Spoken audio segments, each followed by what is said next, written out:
ಉಳಿಯೋದೇ ಕಷ್ಟ. ಎಷ್ಟು ದಿನ ಮೆಡಿಸಿನಲ್ಲಿ ಇರ್ತಾರೋ ಅಷ್ಟು ದಿನ ನೋಡ್ಕೊಳ್ಳೋದು ಅಷ್ಟೇ ಅಂತ ಕೈ ಬಿಟ್ಬಿಟ್ರು ಡಾಕ್ಟ್ರುಗಳೇನೆ. ಮೆಡಿಸಿನ್ ಕೊಡ್ಸೋಕ್ಕೂ ಕೂಡ ನನಗೆ ಅಮೌಂಟ್ ಇಲ್ಲ ಅವಾಗ. ಆ ಥರ ಪರಿಸ್ಥಿತಿ ಬಂದಿತ್ತು ನನಗೆ. ಇನ್ನೇನು ಬಿಟ್ಟಾಕತ್ತಾಗ ಡಾಕ್ಟ್ರುಗಳೇ ಈ ಥರ ಹೇಳಿದ್ಮೇಲೆ ಇನ್ನು ನಂದೇನಿದೆ ಅಂತ ನಾನು ಕೈ ತೊಳ್ಕೊಂಡ್ಬಿಟ್ಟಿದ್ದೆ.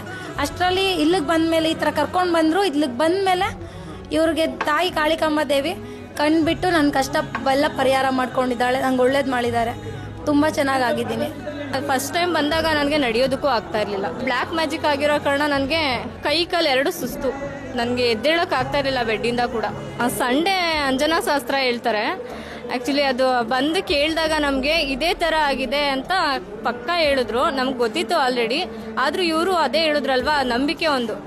ಆಮೇಲೆ ತೀರ್ಥ ಸ್ನಾನ ಮಾಡಿ ಏನೇ ಪ್ರಾಬ್ಲಮ್ ಇದ್ರೂ ಕ್ಲಿಯರ್ ಆಗುತ್ತೆ ಅಂತ ಹೇಳಿದ್ರು. ನಾವು ತೀರ್ಥ ಸ್ನಾನಕ್ಕೆ ಲಾಸ್ಟ್ ಟೈಮ್ ಬಂದಿದ್ದೆ, ಹೇಳಿದ್ನಲ್ಲ ನಾನು ತುಂಬಾ ಹೆಲ್ತ್ ಇಶ್ಯೂ ಆಗಿತ್ತು.